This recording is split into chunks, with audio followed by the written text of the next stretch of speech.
정보가 있는 시사 토크쇼 장윤선, 박정호의 팟짱.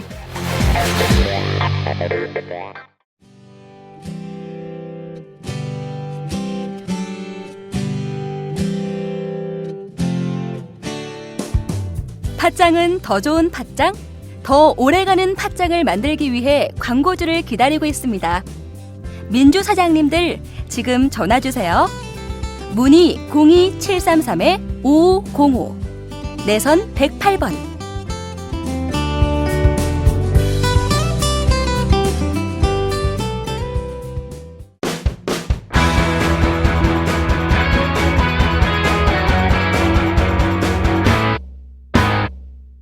색깔 있는 인터뷰.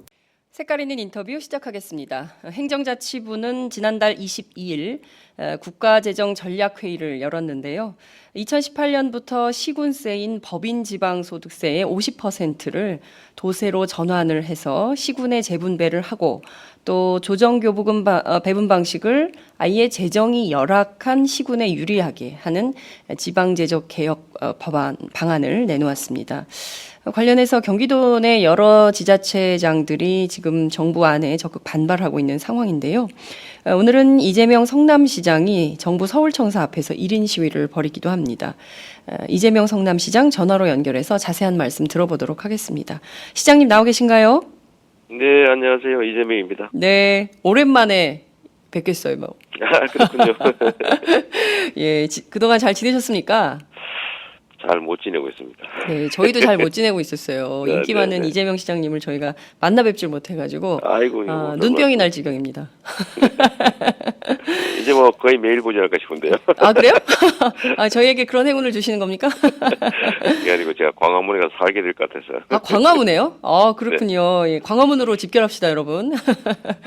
자, 오늘 오전 11시 30분에 그 서울 광화문이죠. 서울 정부청사 앞에서 기자회견 열고 1인 시위 하신다고 들었습니다. 네. 앞서 제가 쭉 설명을 드렸는데 좀 어려운데, 우선 정부가 내놓은 지방재정 방안, 이거 좀 어떻게 봐야 됩니까? 이게 설명이 정말 어려운데요. 네. 이 설명이 어려운 걸 이용해서 정부가 국민을 상대로 이제 기만 작전을 하고 있습니다. 네. 그러니까 이럴 때는 최대한 간단하게 얘기를 해줘야 되는데요. 그렇죠. 국민들은 나라 운영을 위해서 국세도 내고요. 그렇죠. 그다음에 해당 지역 지방자치단체, 지방정부 운영을 위한 지방세도 냅니다. 그렇습니다. 그런데 중앙정부가 네. 이 지방자치단체들한테 자기들이 내야 될 돈을 대신 내게 떠넘긴 게 한 5조 원쯤 됩니다. 예를 들면 기초연금, 뭐 무상보육 그렇습니다. 이런 거 대통령 공약으로 시작했으면 네. 중앙정부가 다 내야 되는데 네. 어느 날 갑자기 지방자치단체 보고 너희들도 반 내라, 30% 내라 이렇게 통보가 와요. 네. 이런 식으로 지방정부들한테 무려 4조 7천억을 떠넘겼는데 네. 그러니까 지방자치단체, 지방정부들이 살 수가 없지 않습니까? 그렇죠. 이제 힘들어하고 이러니까 이제 중앙정부가 이걸 되돌려주겠다고 약속을 했어요. 2014년에 4조 7천억을 이런 방법으로 국세에서 다시 지방세로 돌려주겠다. 이렇게 약속을 했는데 그 약속을 지키면 좀 나아지긴 합니다. 과거보다는. 왜냐하면 계속 중앙정부가 지방자치단체 돈을 뺏어갔거든요. 그런데 이번에 뜬금없이 네. 이 정부가 그 얘기는 쏙 빼고 지방자치단체가 어려우니까 네. 너네 경기도 6개 시는 좀 견딜만 하지 않냐. 다른 데는 필수 비용도 조달 못하는 거지 도시 됐는데 네. 밥은 새끼 먹으니 너네들이 도와줘라. 이 중앙정부가 돈 뺏어가서 지방정부 어렵게 만들어 놓고는 그거를 피해자인 경기도 6개시 보고 피해자끼리는 좀 더 나눠라. 똑같이. 이렇게 얘기된 겁니다.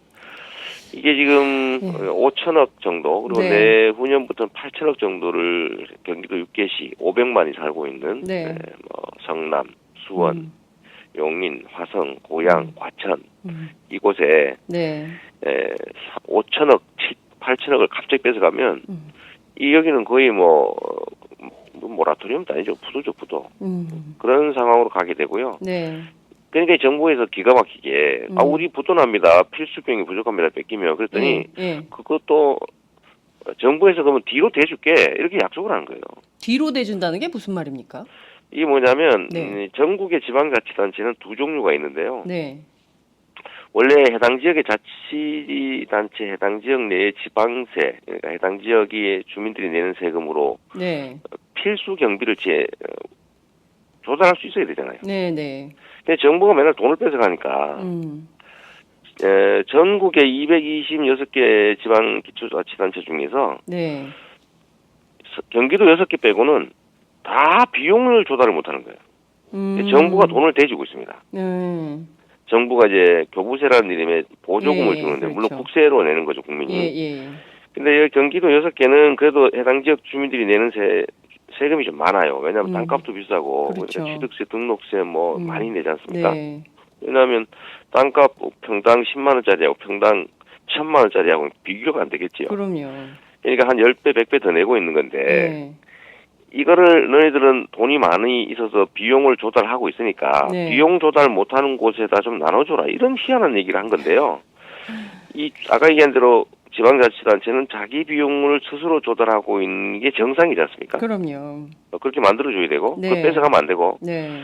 근데 만들어주지도 않고 오히려 거기서 뺏어가다 보니까 경기도 6개만 자기 비용을 내고 나머지 전국의 다른 자치단체들은 정부 보조금 없이는 필수 비용을 조달을 못하는 그야말로 식물지방자치단체가 돼 있어요. 이러면 어떤 일이 벌어지냐면 중앙정부가 돈을 대주니까 시키는 대로 할 수밖에 없습니다. 그러니까. 아무 말도 못하고 하지 말라면 하지 말고 정부가 하라는 것만 하고 이거는 지방자치가 아니죠. 그런데 그중에 유독 경기도 6개 시만은 네. 자체 주민들이 내는 세금이 워낙 많으니까 네. 그중에 반을 떼서 다른 데 주고도 예. 현재 반을 딴 데 주고 있거든요. 어디로 주고 있습니까? 반을 경기도 다른 시군에 나눠주고 있어요. 워낙 내는 게 많으니까. 이미 반을 내주고 있는데 더 나머지 반의 반도 마저 내놔라. 그래서 제가 정부 보고 반띵 이미 했는데 반띵에 반띵까지 하자는 거냐 이런데 농담도 했습니다. 하도 황당해서요. 예. 그러면 이 6개 시는 지금까지는 그래도 중앙정부 지원 없이 자체 세금으로 운영을 하니까 사실 저 같은 경우도 정부가 하지 말라는 복지 정책도 좀 하고 네. 공사비 더 주라 뭐 이런 황당한 정부 지시도 거부하고 있는데 네. 이제는 돈을 뺏겨버리면 일도 못할 뿐만 아니라 특히 화성, 과천, 고양 같은 데는요. 네. 앞으로 뺏기고 뒤로 돈을 받아야 됩니다. 왜냐하면 이 정부 기준대로 하면 네. 교부단체, 정부의 지원을 받지 않으면 필수 경비를 조달을 못하는 단체로 바뀌어요. 그럼 지방자치가 안 되는 거죠. 그렇겠네요. 그리고 내후년 정도에 이 사람들이 또 3천억 정도 더 뺏어가겠다는 건데 그렇게 되면 아마 성남시 말고는 다 정부 지원 없이는 못 사는 교부단체가 되고 그렇게 되면은 정부와 독립되는 실제 자치 스스로 결정하고 정부와 좀 다르게 특색 있는 정책을 한다고 하는 게 전혀 불가능하게 되죠. 자, 지방자치를 죽여버리려는 겁니다, 사실. 그러니까요. 저희가 하나하나 좀 따져봐야 될 것 같은데요. 이게 뭐 국세지방세 공부도 해야 되고 여러 가지로 복잡하긴 합니다만. 복잡합니다. 핵심적으로 따지자면 지방자치 예산으로 감당을 다 해야 되는 것이 맞지만 그게 불가능한 어려운 지자체를 부자니까 좀 도와줘라 해서 그동안 50%는 도와주고 있었던 거예요. 그런데 그 반의 반을 더 내서 마저 더 도와줘라. 그리고 너희들이 하던 사업들은 하든가 말든가 이런 거라는 거잖아요. 그죠? 기존에 들어가던 예산, 뭐 사업이 있으면 당연히 그 사업에 필요한 그 예산이 있는 건데 그 자체로 지방자치 하지 말라는 정부의 요구 이런 거 아닌가라는 생각이 좀 들거든요. 어떻게 보십니까? 일설에 의하면 주 타겟은 성남시 아니겠냐 뭐 이런 얘기도 있습니다. 박근혜 정부의 타겟이 성남시였다. 아니 뭐 그런 얘기들이 있어요. 오늘 중앙일보에서 그런 기사를 썼더라고요. 이게 제일 자기들 입장에서 제일 말 안 듣는 데가 성남시죠. 복지 정책 전부 취소하라 해도 안 한다고 공개 성명 내지요. 공사업체들한테 돈 더 주고 공사시키라고 지시했는데 다른 데는 아무 말 없는데 성남시만 자기 마음대로 시장 가격으로 발주하죠. 제4대강이냐 지방판 4대강이냐 그로 따지지. 소송하고 뭐 시행령 고치고 협박하고 예. 난리를 쳐도 3대 무상복지 그냥 밀어붙이죠. 예. 근데 이게 정부 눈에서 보면 괘씸하겠지만 이게 국민들은 헌법이 보장하고 있는 지방자치의 본 모습입니다. 지방자치 심심해서 하는 거 아니거든요. 그렇습니다. 예를 들면 선거에 엄청난 비용 들이고 네. 주민들까지 격렬하게 분란 겪으면서 왜 시장, 시의원 뽑겠어요. 예. 권한과 예산을 독립해서 해당 지역이 각자의 독자적인 사업을 하게 하고 그 과정을 통해서 민주주의를 배우고 그렇습니다. 그런 걸 통해서 지방자치단체끼리 경쟁하게 하고 또 중앙정부와 지방자치단체가 서로 자기 경쟁을 통해서 예. 예산과 권한이 좀 더 국민, 시민에게 유용하게 쓰여질 수 있도록 하는 게 바로 지방자치인데 그렇습니다. 너 왜 지방정부가 시키는 거 하지 않냐 뭐 이런 사고를 가지고 있다 보니까 네. 돈을 뺏어버리자 이렇게 된 것 같아요. 아예 일을 이거- 못하게. 아예 아무것도 못하게 돈을 뺏어버리자. 근데 문제는 예. 성남 또는 수원 뭐 이런 자치단체들에 맞춰서 특히 성남에 맞춰서 커트하다 보니까 네. 딱 성남시가 독자적으로 하고 있는 복지사업 금액이 한 1,000억 정도입니다. 네. 정도인데 그 1,000억을 싹 틀어가기로 한 거예요. 그러니까 어쩌면 그렇게 딱 맞습니까? 근데 이건- 거기에 맞추다 보니까 예. 다른 예를 들면 용인, 화성, 네. 뭐 고양이니 수원이니 이런 데는 성남시보다 더 많이 뺏기게 된 거예요.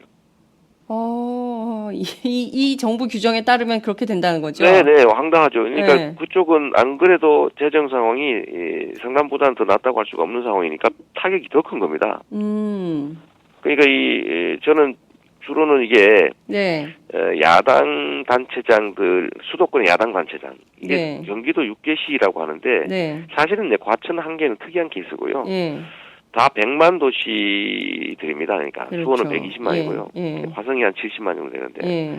성남 100만, 용인 예. 100만, 고양 110만 이러지 않습니까? 예. 여기 중에서 네 군데 400만이 야당 단체장이에요. 그러네요. 그리고 이 4개의 야당 단체장이 있는 곳에 이번 총선 결과가 네. 16개 지역구 중에 14개가 야당이 이겼어요. 그렇습니다. 예. 근데 만약에 야당 단체장이 엉망진창이었다. 옛날 뭐 다른 여당 네. 단체장처럼 막 빚이나 잔뜩 지고 뭐 감옥이나 가고 뭐 돈이나 쓰고 땅이나 파고 맨날 뭐 보도블럭이나 쓸데없이 가르치고 이랬으면 네. 좋은 평가를 받았겠냐? 아닐 거거든요. 네. 근데 그 좋은 평가를 받게 된 주요한 근거는 정부와 독립돼서 네. 정부가 시키지 않지만 예산을 아껴서 정말 지방자치를 잘하고 있었던 거. 네. 이것 때문이거든요. 그래서 제 생각에는 내년이 지방선거, 대선이고 후년. 예. 내후년이 지방선거인데 예, 예. 내년 내후년에 사업을 대폭 축소해 놓으면 지방자치단체에 대한 원망이 확 올라가겠죠.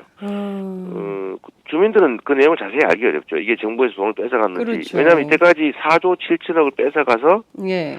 되돌려주기로 약속해놓고 안 돌려주고 있다는 사실 누가 압니까? 그렇습니다. 제가 보기엔 우리 장윤선 기자도 몰랐을 것 같아요. 저도 몰랐어요. 그러니까 예. 이만큼 이게 어려운 문제고 국민들이 알기 어려운데 네. 이 1,000억을 뺏어가서 지방자치단체 살림이 나빠졌다는 걸 국민들이 어떻게 알겠습니까? 그러니까요. 그러니까 저희 같은 입장에서도 지금 시민들은 지금은 뭐 막 같이 싸우고 하지만 시간 네. 지나면 그보다는 주는 손 이쁘고 뺏는 손 밉다고 해당 자치단체장이 예를 들면 특정 예산 삭감하고 특정 사업 폐지하고 이러면 자기네 불이익이 올 때 네. 누굴 원망하겠냐. 당연히 가물어가지고 이 농사가 망쳐도 임금을 원망하는 게 원래 국민들의 마음이고요. 그건 당연한 겁니다. 그렇습니다. 왜냐하면 책임자니까. 예. 경제가 그냥 외부 요인에서 좋아져도 칭찬받는 거예요. 네. 책임자니까. 그러니까 외부에서 1,000억, 뭐 1,500억 뺏어갔다. 그건 다음 문제고. 하여튼 어떻게든 간에 당신들이 이 시정시책을 제대로 작년보다 못하지 않냐 하면 원망을 저한테 오니까 이게 저는 대선 또는 지방선거를 맞춘 작전이다. 다만 이게 잘못하면 욕을 먹으니까 네. 유리한 언론 환경을 이용해서 예. 선전선동술로 기만을 한 거죠. 네. 자기들이 지방자치단체 4조 7천억을 뺏어서 지방자치단체를 엉망진창으로 만들었다는 사실, 자기들이 그걸 되돌려주기로 약속했다는 사실 싹 숨기고 네. 같은 지방자치단체인데 저 불쌍한 지방에 있는 지방자치단체들 더 어려우니 밥도 제대로 못 먹으니 밥 3끼 너 다 먹고 있으니까 한 끼는 단내 줘라. 네. 딱 이중 피해를 입힌 겁니다. 네. 제가 이걸 보고 생각난 게요. 네. 그 일제시대 때 일본 선생들이 한국 학생들 불러다가 서로 마주 세워놓고 서로 뺨 때리기 벌을 줬잖아요. 옛날에 그랬죠. 네. 그래서 서로 증오하게. 네. 이거 가장 나쁜 짓인데. 네. 아니 어떻게 지방자치단체들 다 공동의 피해자인데 그것도 가해자 입장에서 정부가 돈 다 뺏어가서 거지 만들어놓고 너 저기 저 거지 많이 됐으니까 너 덜 거지된 네가 같이 거지 되라. 이 이중피해를 입히는 거 이게 도대체 말이 됩니까? 그러니까 제가 오늘 1인 시위를 하는 이유도 시민들은 고통받고 한두 명이 아니라 수백 500만 명이 고통받고 그들은 싸우지만 무시당하고 지금 한 달이 넘게 싸우는데 아무 소용이 없잖아요.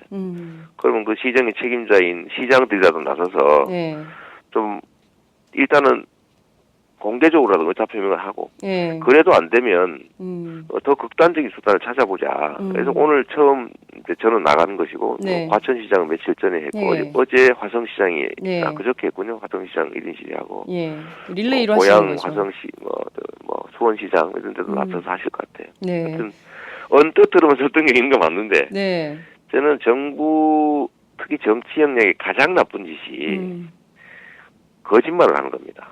주인인 국민들 주권자 앞에 놓고 중요한 사실 숨기고 다른 걸로 호도하는 거는 가지고 노는 거잖아요. 주인한테. 그런 불충이 세상에 어디 있습니까? 지방자치 망친 게 자기들인데 그 망친 거 마치 고쳐주려고 하는 것처럼 그 책임을 왜 성남시나 경기도 대도시에 떠넘깁니까? 안 그래도 반 뺏기고 있는데. 와우! 거래처 노총각 김대리 드디어 장가간대요. 축하 화한 보내야겠어요. 어디로 꽃 주문할까요? 꽃 주문은 꽃주문닷컴이지. 꽃주문닷컴요? 그럼 우리나라에서 축하화한, 근조화한 잘 만드는 꽃집이 다 모여 있어. 가격, 품질, 배송 전부 다 꽃주문닷컴. 전화번호부터 적어도 1544-6430. 꽃주문닷컴은 언제나 좋은 상품과 정확한 배송으로 소비자의 만족을 추구합니다. 팟캐스트 듣는 사람들끼리 서로 돕고 삽시다. 꽃주문닷컴은 팟짱을 후원하고 있습니다. 1544-6430 꽃주문닷컴 1544-6430. 꽃주문닷컴은 현재 회원사도 모집 중입니다. 전국에 계신 꽃집 사장님들 지금 당장 전화주세요. 꽃주문닷컴은 생산자, 유통자 모두를 보호합니다. 지금 말씀하신 내용을 들어보면 정부의 주장을 언뜻 해석을 하면 아니 그 부자 지자체들이 말이야 돈도 많으면서 옆에 가난한 지자체 좀 도와주지 그런 것도 안 도와주냐면서 국민들 사이에서는 도덕적 비난의 대상 으로 만들고 그리고 또 다른 측면에서는 실제 국민들은 잘 모르죠. 4조 7천억이나 뺏어가고 사실 누리과정 예산부터 시작해서 씌우고 그리고 이제 기초연금 문제는 뭐 박근혜 정부 임기 초부터 끊임없이 지적된 문제인 것이고 이게 뭐 여러 국민들을 지금 괴롭히고 있는 이런 상황인 건데 결국에는 그 해당 시에 살고 계시는 시민들에게 그동안 있었던 복지 혜택들이 축소될 수밖에 없는 상황으로 가는 건데요. 우선 예컨대 정부가 이렇게 예산을 깎아버리면 아니 그러니까 깎는다기보다는 그 가져가버리면 뺏어가는 거죠. 마치 누가 주는 거 안 주는 거 전제가 그거 아니고요. 아예 성남 시민들이 스스로 내고 있는 자체 세금을 뺏어가는 겁니다. 성남 시민들이 성남에 살면서 누려야 할 복지 혜택과 관련된 세금을 정부가 뺏어가는 거예요. 그래서 딴 동네 쓰도록 이렇게 만들어버리는 건데 그러면 당장 피해가 있을 거 아닙니까? 구체적으로 어떤 사업들을 못하게 되는 건가요? 예를 들어 성남시가 지금 다른 자치단체 주민들의 부러움을 사고 있잖아요. 부럽죠. 그 이유는 이제 이사 가고 싶어요. 이사 가고 싶어요. 그런 말이 좀 많이 나올 정도로. 그러니까 생애 주기별로 본다면 출산 지원, 또 양육비 지원, 그다음에 우리 보육료도 민간 어린이집 할 때 차액 보육료 내거든요. 그것도 내주고 예를 들면 보육교사들 애들 때리거나 꼬집지 말라고 급여 더 주는 거, 1년에 한 100만 원 정도 됩니다만, 그런 거, 그다음 초중고에 저희가 사교육 비담 줄이라고 체험 학습 시키고 뭐 특기, 체육, 예술 다 교육 성남시 돈으로 시키고 있거든요. 1년에 200억 정도 정도 쓰고 있는데 그런 거 청년 배당, 뭐 대학 학자금 지원, 어르신 일자리 사업 네. 저희가 용돈벌이로 한 10만 원씩 벌게 하는 것도 수십억씩 하고 있습니다. 네. 예. 뭐 그런 거 그다음에 장애인 복지, 그다음에 성남시가 칭찬받을 수 있는 성남시만이 하고 있는 모든 복지 사업 다 포기해야 되고요. 그다음에 예를 들면 지금 성남 FC 시민구단의 모범 아닙니까? 저희가 한 70억 정도 들여서 하고 있는데 네. 이것도 지금 제대로 운영할 수가 없게 되겠죠. 그러면 뭐 저기 인천처럼 될 가능성도 있죠. 그러니까 성남이 다른 데와 독특하게 뭘 잘하고 있다는 소리를 듣고 있는 모든 요소들을 전부 포기해야 된다고 보면 됩니다. 이게 연간 삭감액이 아니죠. 우리 예산으로는 삭감이고 정부가 전 강탈해 간다고 생각하는데 정부 강탈액. 네. 강탈액이 내년에 당장 1,051억 1,051억. 내후년부터는 1,500억이 된다는 거예요. 이런 어떤 상태냐면 우리 성남 시민들은 이게 체감이 되는 게 있습니다. 제가 모라토리엄 선언하고 3년 6개월 동안 빚 갚았거든요. 4,572억 갚았다고 전국적으로 칭찬을 받았는데 이게 1년에 1,300억밖에 안 되는 거예요. 모라토리엄 시기에 아무것도 못하고 손가락 빨면서 그야말로 빚만 갖고 있던 시기 딱 그 시기로 영원히 되도록 하는 거죠. 영구적으로. 끔찍하지 않습니까? 이 3년 6개월 동안 저희가 빚 갚고 근데 지금 성남시와 똑같은 경험을 하는 곳이 있습니다. 그게 어디냐면 용인시입니다. 용인시. 경전철 사고 때문에 전임 그 시장들의 경전철 사고 때문에 재정이 엉망이 됐고 결국 경전철을 용인시가 6천억에 샀어요. 6천억 정도에. 그다음에 그걸 지방채를 발행해가지고 지금 매년 1,000억씩 갚고 있느라고 청소도 제대로 못하고 공무원들 뭐 수당도 깎고 모든 정책 다 취소하고 이러고 겨우 빚 갚고 있는데 용인시장이 지금 여당이거든요. 여기도 막 데모하고 난립니다. 항의방문하고 하는데 여기는 1,000억씩 깎아놓는 거 겨우 1,000억씩 갚고 있는데 이제 매년 1,700억씩 뺏기게 됐어요. 그러면 제가 보기엔 용인시장님이 제일 적극적으로 나서야 돼요. 비용을 조달 못해가지고 아무것도 못하고 정부가 시킨 대로 하고 있는 그런 자치단체로 딱 전락해버린 거예요. 이게 100만 도시입니다. 용인이. 용인 시민들이 내는 세금이 절반을 딴 데 이미 주고 있는데 나머지 절반을 뺏기면 그 세상에 해당 지역의 세금 주민들이 해당 지역 살림을 위해서 내는 지방세를 반 뺏어가는 까지 이해하자. 어디 75%를 뺏어갈 수가 있습니까? 4분의 3을? 응? 아니, 이게 이거는 살지 말란 얘기예요, 사실은. 살림하는 그러니까 살림하는 엄마들 입장에서 이건 살림하지 말란 얘기가 같은 거예요. 그러니까 아니 예를 들면 성남, 용인, 수원 이런 데는 세금을 1인당 예를 들면 160만 원을 내고 있어요. 평균 그대로 내거든요. 160만 원을 내면 예를 들어 100만 원이라고 하죠. 100만 원을 내는데 이미 50만 원을 경기도 다른 시군이 쓰라고 이미 준 거예요. 나머지 50만 원 중에 25만 원을 떼서 전국에 나눠주겠다는 거예요. 그럼 우리는 100만 원 내서 25만 원 쓰고 딴 데는 5만 원, 3만 원, 10만 원 내고 15만 원, 30만 원 쓰고 이게 말이 됩니까? 이거는 기본적으로 다른 지역이 못 사는 거를 조정하는 거는요. 성남시나 경기도의 지방세 내는 지방 주민들의 몫이 아니고 무려 국가 세금의 80%를 차지하는 국세를 받는 중앙정부의 몫이죠. 그렇습니다. 강원도 돕는 걸 왜 중앙정부가 해야지.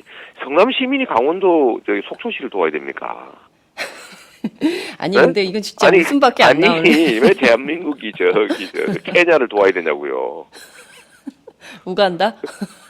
대한민국 국민이. 아니 그러니까 진짜 이게 참 국민 여러분께서 분명하게 알고 넘어가셔야 될 것 같습니다.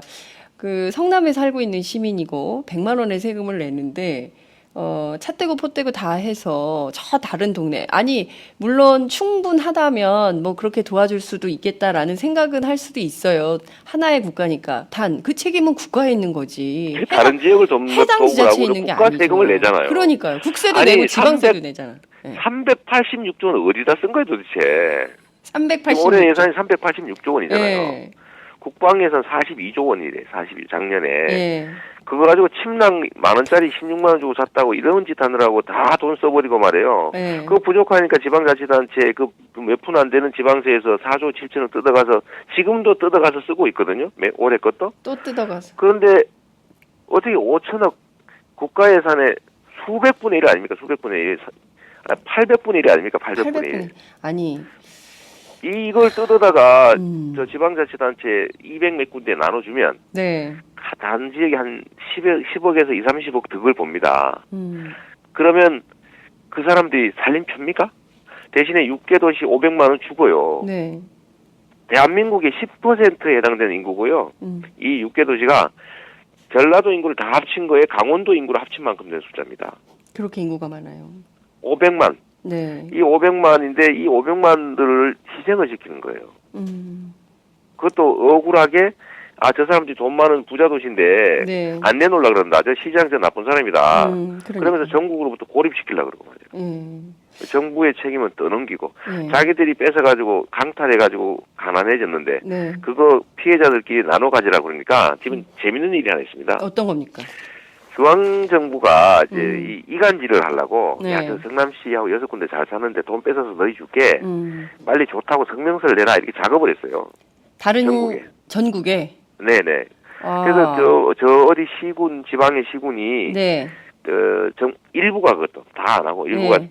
환영 성명을 내고는 저한테 전화가 왔어요. 네. 정부에서 하도 괴롭혀가지고 우리가 환영 성명 냈는데 네. 미안하다. 우리도 안다. 이거 지방자치단체 돈 뺏어갖고 성남시에서 뺏어오는 네. 거 옳지 않다는 거 알지만 꼭 네. 자기들이 강도질한 거 나눠 먹는 느낌 있지 않습니까? 작물 나누는 느낌. 네. 예, 그런 느낌이 든다는 거예요. 뭐 그렇잖아요. 2차 강탈 작전에 그 작물을 나눠 먹는 건데 정말 미안하다 그러는 거예요. 근데 그러나 행자부가 시키니 우리가 어떡하냐 할 수 없이 했다 이해해라 이런 전화가 왔어요.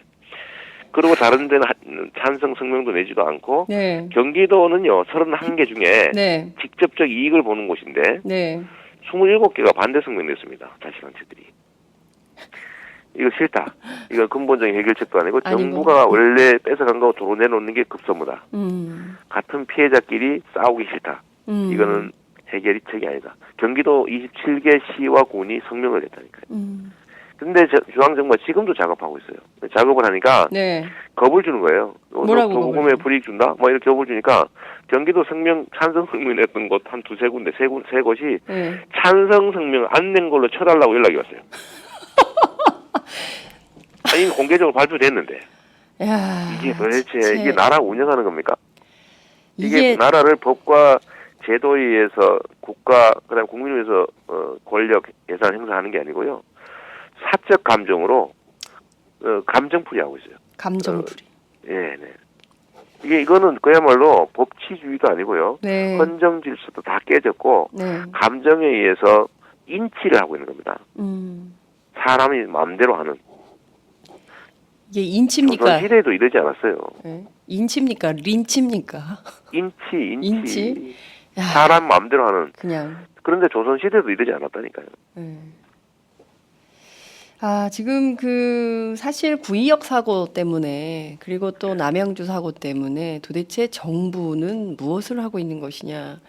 세월호 참사 이후에 다시는 이런 사고가 없도록 하겠다. 잊지 말자라고 했지만 도대체 뭐가 바뀐 거냐라고 했는데 결국 이렇게 국가를 법과 제도는 관계없고 사적인 감정에 따라서 감정풀이 하듯이 인치를 하고 있다면 이 자체로 이 정권은 이미 레임덕이다 이렇게 볼 수밖에 없는 거 아닐까요? 어떻게 보십니까?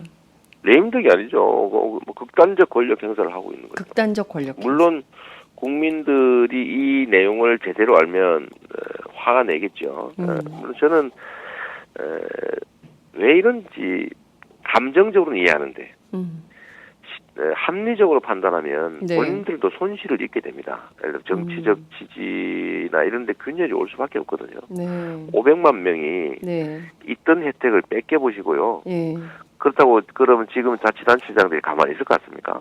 좀 극단적으로 싸울 거고 저희 성남시는 모든 주민들한테 가가호호 지금 안내문 투입하고 있어요. 다 알려줘야죠. 예.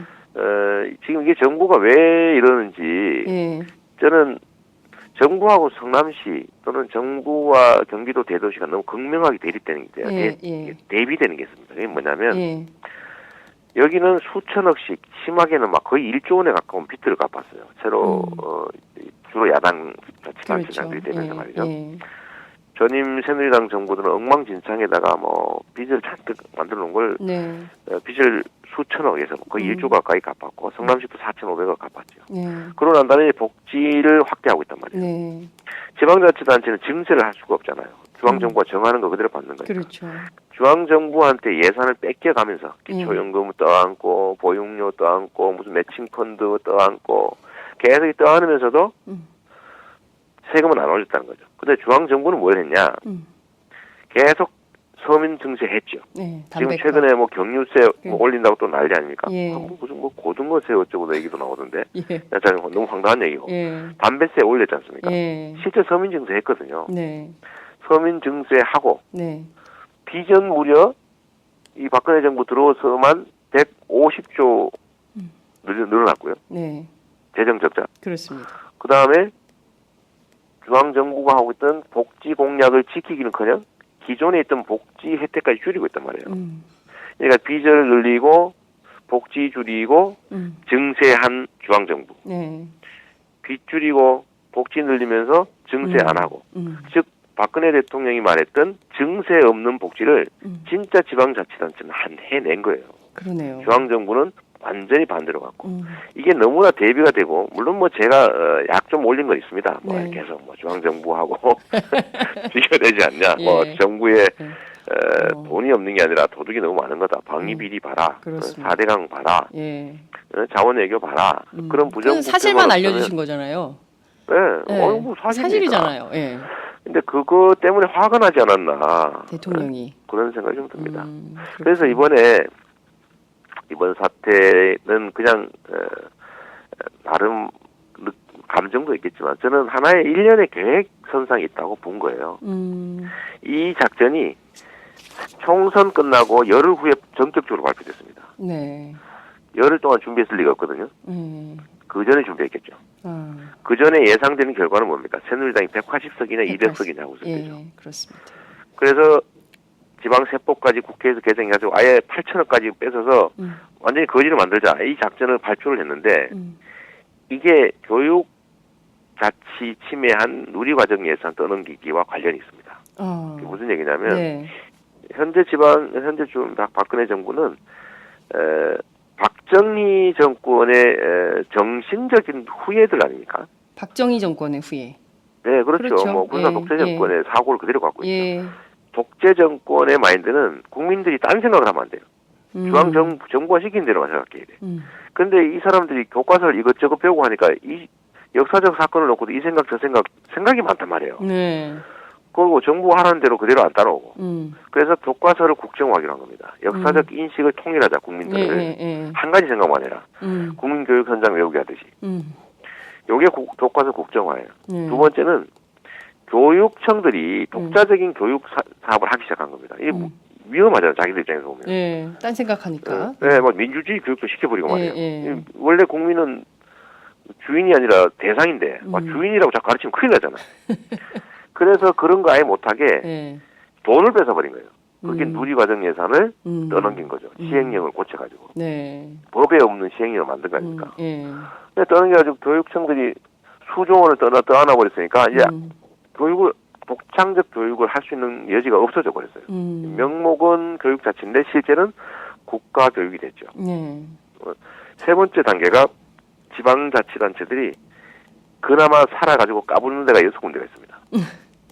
경기도 대도시들이죠. 예. 물론 여당은 좀 덜합니다만 야당이 있는 400만 지역. 예. 여기가 유난히 정부 눈에 가시인 거죠. 그래서 이거를 폐지할 수는 없고 박정희 대통령은 폐지했잖아요. 예. 폐지할 수는 없고 내용을 없애가지고 식물을 만들어버리자. 죽이자. 라고 해서 나온 게 이번에 재정을 무리하게 뺏기로 한 겁니다. 한번 상식적으로 생각을 해보면 네. 무슨 제도를 만들면 수백만이 관계가 된 복잡한 제도를 고치려면 네. 몇 년 동안 연구하고 토론하고 의견 수렴하고 제도 만들고 검증하고 그걸 시행해야 되는 거잖아요. 네네. 그런데 이 사람들이 2013년에 이미 이걸 한번 고쳤어요. 그래서 2014년에 경기도 조례도 바꾸고 해가지고 네.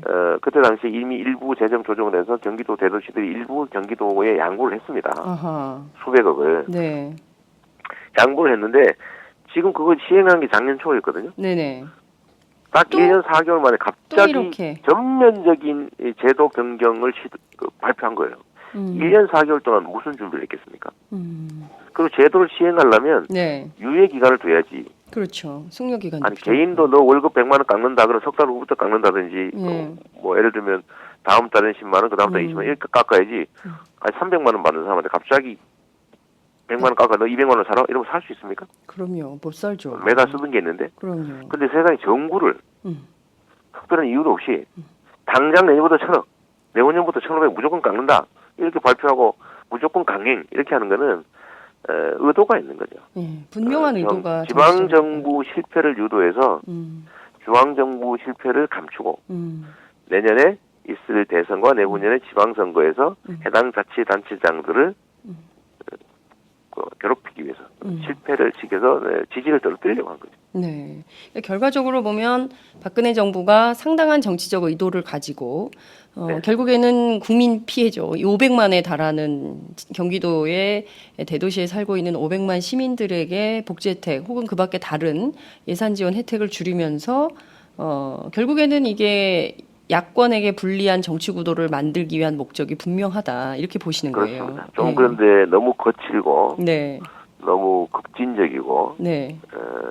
너무 명분이 없는 일이다. 여당 소속 국회의원들도 뭐 그렇게 찬성을 안 할 겁니다. 이게 왜냐하면 딱 그 생각이 갇혀 있는 것 같아요. 그러니까 이번 총선에서 200석 내지 180석을 넘길 수 있다고 믿으면서 속으로 흐뭇해하고 있는 그 상태죠. 네. 국민들은 너 한번 혼나봐라 네. 라고 생각하고 있는 상태인데 네. 여전히 그 미망에서 못 깨어난 거 아니냐. 이렇게 할 경우에 본인들의 계획은 그렇겠지만 요즘 세상이 어디 그렇습니까? 이거 지금 이제 언론이나 네. 정치권도 살짝 돌아서는 게 네. 4조 7천억을 뺏어가지고 그거 주기로 했는데 안 주고 있어? 나는 사실 알아버린 거죠. 그렇죠. 점점 알게 되니까 네. 예를 들면 뭐 더불어민주당도 이제 당의 공식 입장으로 이건 아니다. 네.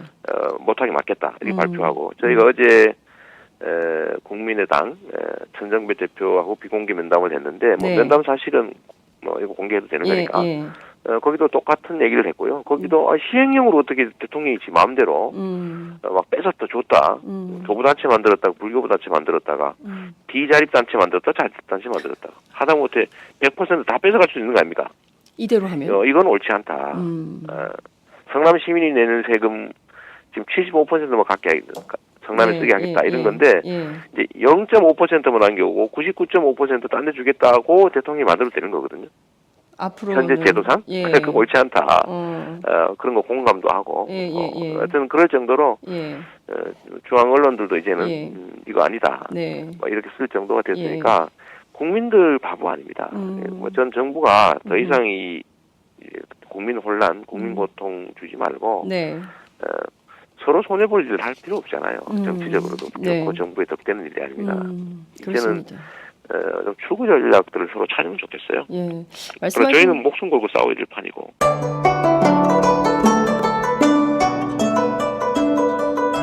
안녕하십니까. 저는 정도전을 15년 전에 최초로 소설로 썼던 작가 임종일입니다. 사실 정도전을 소설로 쓰는 데만 10년이 걸렸는데 그 시절 무명의 고달픈 심신을 양꼬치와 고량주로 달래주었던 풍무 양꼬치. 풍무 양꼬치는 월드컵 4강의 기쁨도 나라골 우습게 돌아가고 분통이 터질 때도 늘 함께했던 안식처이자 사랑방이었습니다. 진짜 정의파인 주인장은 세상을 뒤집어 푼 남자 정도전을 누구보다 먼저 알아보았고 그래서 제 소설 정도전은 역사의 곡이 없습니다. 풍무 양꼬치 역시 맛과 양심이 살아있습니다.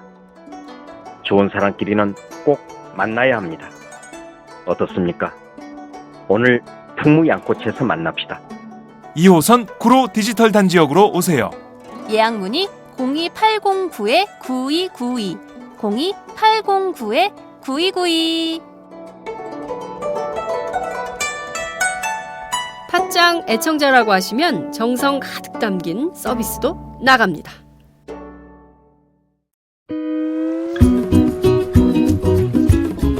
매일 팥짱과 함께하던 영한네이처 마카산삼. 한동안 뜸해서 궁금하셨죠? 그동안 마카산삼을 마카산삼 녹용으로 업그레이드했습니다. 페루의 마카, 우리나라의 산삼, 그리고 녹용의 완벽한 조화. 용량은 2배 가까이 늘었지만 가격은 그대로. 그 힘든 일을 영한네이처 마카산삼 녹용이 해냈습니다. 팥장 제작진도 사장님을 말렸지만 매일 팥장을 들으며 나라 걱정하는 분들에게 꼭 보답하고 싶었다고 하네요. 포털 사이트에서 영한네이처나 마카산삼 녹용을 검색해주세요. 1일 2회 공복에 따뜻한 물과 함께 드세요. 팥장도 마카산삼 녹용 먹고 대선까지 쭉 달리겠습니다. 영한네이처 마카산삼 녹용.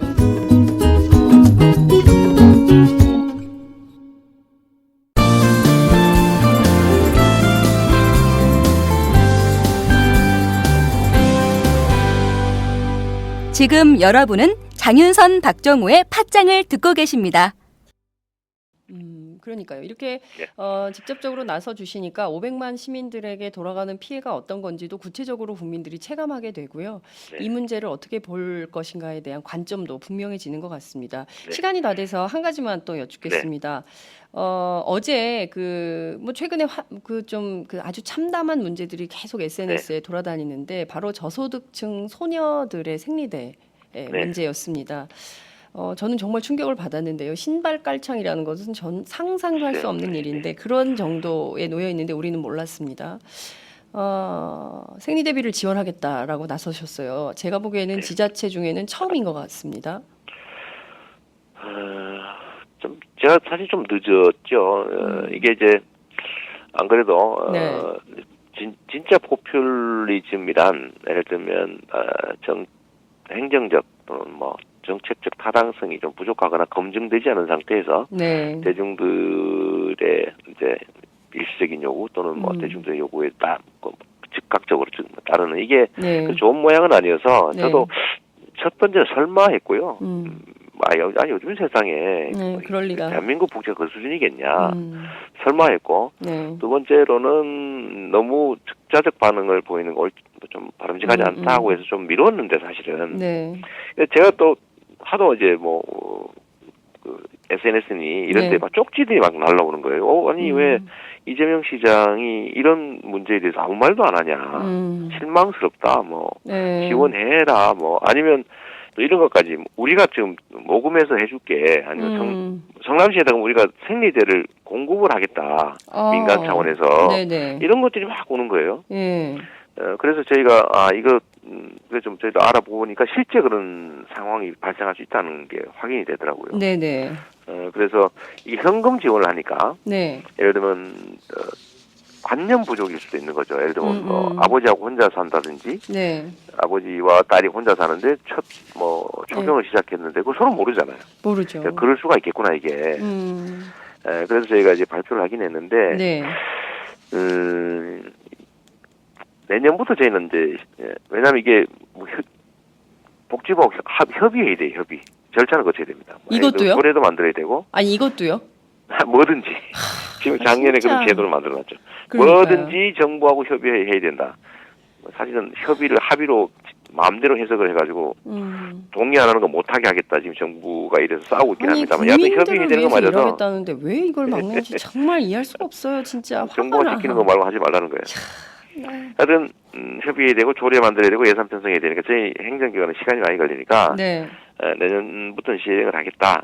저희가 그렇게 했는데 사실 정부 또는 지방자치단체에서 이거를 즉각 이렇게 시행을 하기 어려운 점이 하나 있습니다. 이게 뭐냐면 아주 예민한 문제인데요. 돈으로 주면 간단합니다. 그게 돈 문제가 아니거든요. 예를 들면 기초생활 수급자들한테 돈은 예를 들어 이런 것도 포함해서 지급된다고 볼 수도 있어요. 온갖 필수 비용 중에 하나니까. 그런데 실제는 거기에 못 쓰는 거죠. 그런데 현물로 지급해야 되는데. 근데 왜냐면 현금으로 1,2만 원 준들 그것도 딴 데 쓰거나 그럴 수 있잖아요. 그렇죠. 그러니까 현물로 줘야 되는데 어떻게 주냔 말이에요. 안 그래도 쑥스럽고 이래서 말을 못 하는 건데. 그래서 이런 문제, 전달 방법의 문제, 또 대상을 어떻게 선정할 거냐. 그죠? 나이로 끊었다고 치면 그 전에 시작한 사람도 있을 것이고 네. 그 후에 시작된 사람도 있는데 네. 뭐 이런 선정의 문제, 네. 이런 예민한 문제들이 좀 있는 것 같아요. 네. 그러니까 행정으로 획일적으로 뭘 하기 어려운. 예. 아니 근데 이거- 저는 한 가지 아이디어를 드리면 네네. 이게 뭐 비용이 너무 과도하게 비싼 측면이 있어요. 근데 그거는 뭐 국회에서 좀 논의하고 정부가 해결할 문제이지만 예전에 우리 화장실에 휴지 없었잖아요. 네. 그런데 화장실에 맞습니다. 휴지가 제가 그 생각을 하긴 했어요. 예, 보편화됐잖아요. 여자 화장실에 놔두면 돼요. 안 가져가요. 그러니까 처음에 뭐 가져갈 수도 있겠지만 낱개로 이렇게 놔두면 필요한 사람이 쓰는 문화가 정착된다고 생각해요. 그리고 이것은 모든 여성들한테 다 필요한 불법이거든요. 그래서 그러니까 그 이것도 국가정책으로 해야 되는데. 보편복지로 접근해 주셔야 돼요. 맞습니다. 아, 그러니까 정말. 저도 그 생각도 해봤죠. 네. 제가 취임할 초기에 네. 좀 뜬금없는 얘기입니다만 성남시 관내 공공 화장실에 화장지가 잘 없는 거예요. 그러니까 옛날에 그래서 아니 왜 없냐 이랬더니 네, 자꾸 가져간대요. 네. 그래서 제가 이제 2010년에 취임했으니까요. 네. 제가 이제 순찰하고 이러면 없는 거예요. 제가 당장 답답하고. 그래서 가져가더라도 배치해라. 그렇죠. 가져가더라도. 음. 그래서 대형 롤로 해라. 그래서 네. 대형 롤로 뛰어가는 사람이 있더라는 거예요. 예. 그래서 그게 뭐 서브쳐 나라 뭐 이런 농담도 하고 그랬는데 네. 지금은 안 그럽니다. 지금은 음. 전혀 뭐 그런 거 안 하는데요. 그렇죠. 저는 좀 그런 거 떼어가면 좋다고 생각하거든요. 예. 아니 오죽하면 오죽하면 그걸 떼어가겠어요. 떼갔어요. 그 떼어가서 가져가는 거를 복지의 일부로 생각하자. 그렇지. 가서 쓰면 그것도 복지 아니냐. 맞아요. 그래서 내가 그런 생각해서 그냥 네. 요즘은 모든 공중 화장실 충분히 네. 휴지 비치하고 있고 뭐 네. 가져가도 가져가는 대로 네. 이렇게 하고 있는데 음. 이 생리대 문제도 제가 똑같이 한번 생각을 해봤어요. 네. 해봤는데 이게 이제 지방자치단체 차원에서 하기에는 그건 이제 그야말로 보편복지 형태로 가야 되는데 네. 예를 들면 여성이 50만이고 그 중에 이제 한 60% 정도 네. 대상이 된다고 보면 네. 30만 명 아닙니까? 네. 30만 명인데 한 달에 대개 최저 비용 10,000원, 네. 좀 많으면 2만 원, 네. 10,000원으로 잡더라도 네. 한 달에 예. 60억, 아이고, 비용이 그죠? 많구나. 30억, 아, 1년이면 360억이죠. 지방자치단체 차원에서 감당이 불가능한. 금액이군요. 이게 저는 중앙정부에서 이런 것들을 그야말로 휴지처럼 네. 화장실 운동도 있는 건데 그죠? 그러죠. 어, 화장실 특히 문화운동. 이제 가임 여성들을 보호하는 거, 네. 성평등 차원에서나 네. 아니면 뭐 이 사회 우리 출산율 네. 유지 네. 이런 문제라든지 또는 뭐 젠더 보호 뭐 이런 네. 여러 가지 측면에서도 저는 이거 사실 특별한 희생을 치르는 거잖아요. 그럼요. 그러니까 저는 그렇게 할 필요가 있다고 생각하는데 네. 그건 뭐 제가 시장인 상태니까 뭐라고 말하기 좀 그렇죠. 네. 아니 근데 저희는 정말 그 진짜 소외된 저는 사람들이라도 열심히 챙기겠습니다. 네. 그러니까 지금 정말 그 어려운 상황에 놓여 있는 이 수준이 대한민국 너무 극단화, 양극화 사회이기 때문에 이 정도일 줄은 몰랐다고 생각하는 사람도 굉장히 많은데요. 이것도 역시 정부의 역할인 것입니다. 보편적 네, 복지 그렇습니다. 차원에서 화장실 문화 운동도 열심히 하면서 휴지는 되고 생리대는 안 갖다 놓는 이유는 또 뭔지 네? 정말 이해할 수가 없어요. 공로나 한번 해보죠. 그러니까요. 근데 또 이렇게 하니까 성남시의 생리대 기부가 지금 쏟아지고 있다면서요. 아 맞아요. 네. 저는 그것도 놀라운 사실이에요. 네. 어제만 해도 거의 1,000만 원, 1억 가까이 네. 두 군데 들어왔는데 제 쪽지나 페이스북, 뭐 트위터 쪽지에 네. 생리대 후원하겠다는 곳이 이거 말고는 몇 군데가 되어 있습니다. 아, 그래요? 네네 계속 들어오고 있어요. 네. 지금 보니까 그린스텝 코퍼레이션의 이화진 네네. 대표가 8,800만 원 상당의. 네, 그분이 회사는 서울에 있는데 네. 집이 성남이래요. 그래서 딸 같은 애들, 나도 딸이 있는데 딸 같은 네네. 아이들이 이런 고통은 안 된다라고 해서 내놓는다고 하셨고 또 LG 그건 뭐 1억 가까이 생활건강. 되는. 네. 그러니까요. 생활용품 대리점. 택배 추가로 필요하다면 네. 전달하기에 소녀들이 좀 불편해하고 쑥스러워할 수 있어서 택배를 해야 된다면 택배 비용도 추가로 부담하시겠다고 그러더라고요. 어머, 이분이요. 이화진 대표가. 네네네. 예, 네네. 그렇군요. 너무 감사하죠. 네, 뭐 LG 생활건강의 생활용품 대리점 운영하시는 민병선 대표도 12,000개의 분량을 보내셨다는 네, 얘기를 그러니까 들었습니다. 그것도 너무 감사합니다. 성남- 제일 먼저 해주신 분이세요. 네, 성남 사람들 참 고맙네요. 네? 성남 사람은 특별합니다. 정말요.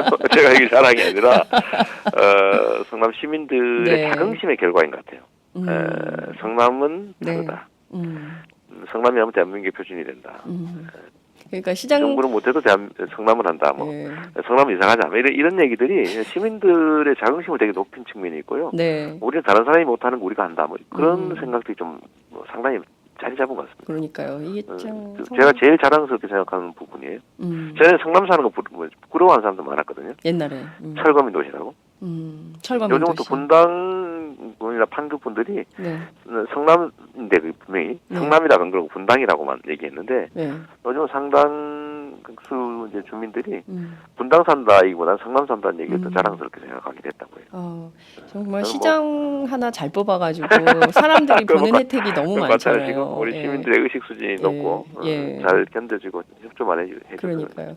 이 문제도 돌파구가 생길 거라고 봅니다. 시민들이 적극 협조하실 거라고 생각하고요. 네, 열심히 해주고 있어요. 알겠습니다. 오늘 정말 긴 시간 감사하고요. 끝으로 한 말씀 부탁드릴게요. 제가 이 중앙정부 현재 집권한 분들, 집권 세력의 생각이 과연 뭘지 한번 다시 되뇌게 되는데요. 네. 홍준표 지사가 이렇게 말했다고 그래요. 경남 도민들 보고 배은망덕하다고. 자기가 이렇게 빚 갚고 열심히 일했는데 뭐 소환하느냐 아마 그런 섭섭함을 그렇게 표현하신 것 같아요. 섭섭하다, 너무하다, 그건 좋은데 배은망덕이라고 했다는데 자기가 은혜를 줬다는 뜻이거든요. 도지사는 네. 그 도민들한테 월급 받는 모습이에요. 맞습니다. 잘하는 게 의무고 못하는 건 혼날 짓이지. 네. 주인한테 은혜를 베푼 게 아닙니다. 의무를 충실히 한 거니까 그 점은 잘했다면 칭찬할 만하지만 은혜를 입은 건 아니에요. 그러니까 국민들을 주인으로 생각하는 겁니다. 전에 김무성 대표가 성남시 복지를 흉보면서 이렇게 말했거든요. 악마라고. 악마의 속삭입니다. 네. 국민들 바보로 하는 거죠. 그런데 복지라고 하는 거는 국가가 국민의 복지를 증진시키는 건 의무다라고 헌법 34조 2항에 써져 있습니다. 국민은 인간다운 생활을 할 권리를 가진다. 복지는요 국가의 의무고 국민의 세금 내는 국민의 권리입니다. 국가는 국가의 안전보장, 국가안보, 또 질서유지, 공정하고 투명한 질서유지 이 비용을 뺀 최대한의 돈을 국민 삶의 증진에 써야 돼요. 첫 번째, 두 번째 질서유지 안보 비용은 적을수록 좋은 거고 국민의 삶을 증진시키는 복지 비용은 클수록 좋은 겁니다. 이게 다른 건데 이 사람들은 반대로 생각하고 있어요. 국민한테 뭘 많이 주면 국민이 나태해진다. 국민이 무슨 거지입니까? 이 사람들이 이런 생각들 국민들한테 뭘 많이 해주면 안 된다. 해준다고 생각하는 거예요. 국민이 세금을 국가에 내는 건 자기들의 삶을 개선하기 위해서 내는 건데 자기들이 마치 뺏은 것처럼 생각하는 거예요. 권력은 원래 내 거다. 저 세금 낸 거 국민한테 우리가 뺏은 거다. 그건 내 마음대로 써야지 그 걔들한테 왜 돌려주냐. 이런 황당한 생각을 하고 있는 거죠. 이게 민주주의적 마인드 자체가 제로 상태입니다. 제가 보기엔 초등학교 그 3학년들이 민주주의 배우거든요. 그렇죠. 초등학교 반장 뽑잖아요. 네. 반장 뽑을 때 민주주의라는 걸 배우는데 그거 다시 배워야 됩니다. 나라의 주인은 국민이다. 국가가 쓰는 돈은 국민의 피다. 그건 최대한 아껴서 국민한테 돌려줘야 되는 거다. 막 쓰는 것은 나쁜 짓이다. 잘하는 것은 의무이지 국민한테 은혜를 입힌 게 아니다. 공짜로 주는 게 아니라 의무를 이행하는 거다. 이 생각을 하게 해야 됩니다. 근데 그 지배자들은요, 그 생각을 못 합니다. 원래 자기는 지배자라고 생각해요. 저것들은 나한테 지배당하는 대상이죠. 그냥 헌법은 폼으로 써놓은 거고 민주주의는 선거 때 각 필요한 뿐이죠. 선거 때는 무슨 말을 못하냐. 공약 안 지킨 분, 어떤 대통령이 하신 말씀이죠. 그리고 뭐 지킬 수 없는 공약을 지키는 건 나쁜 짓이다. 그런 공약을 왜 합니까? 이런 얘기하는 이 사람들, 제 생각으로는 정말로 이 나라 민주주의라고 하는 게 정말 새롭게 시작해야 된다고 생각해요. 저는 이번 지방자치 재정 문제도 근본의 문제, 지방자치를 살리기 위해서 김대중 대통령이 13일간 단식투쟁에서 정말 박정희 대통령이 폐지했던 것을 살렸고요. 그게 정권교체의 뿌리가 됐죠. 노무현 대통령이 정말 전국으로 이걸 확산하려고 지방자치 분권 확대하려고 얼마나 노력했습니까?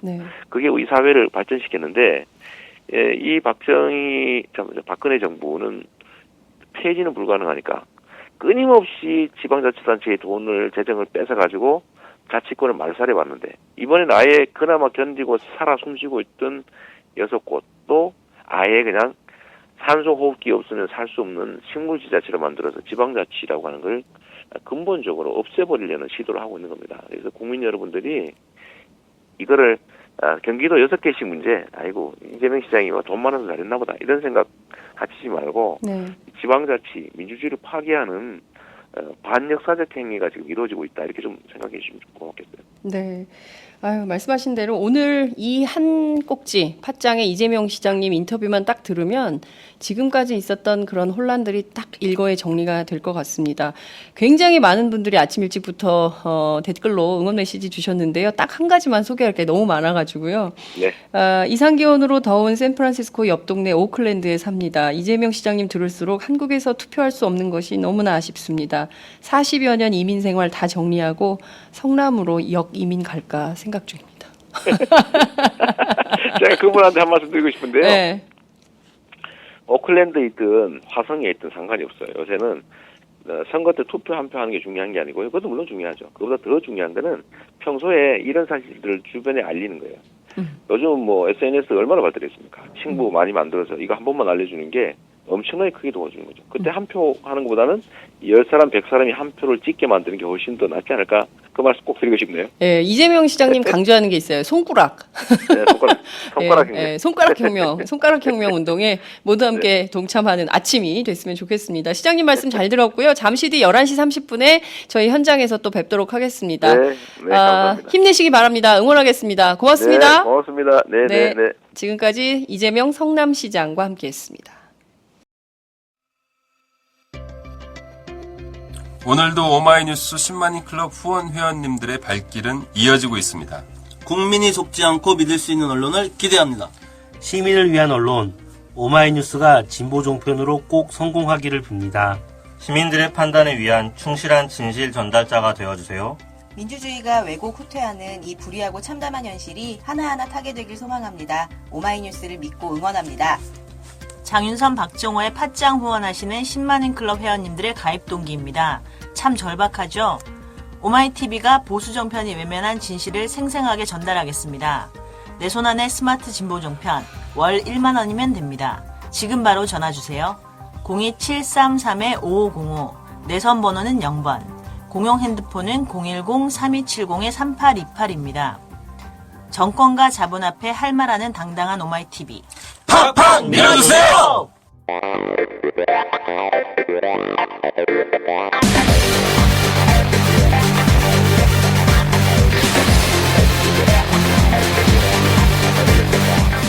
정보가 있는 시사 토크쇼 장윤선, 박정호의 팟짱.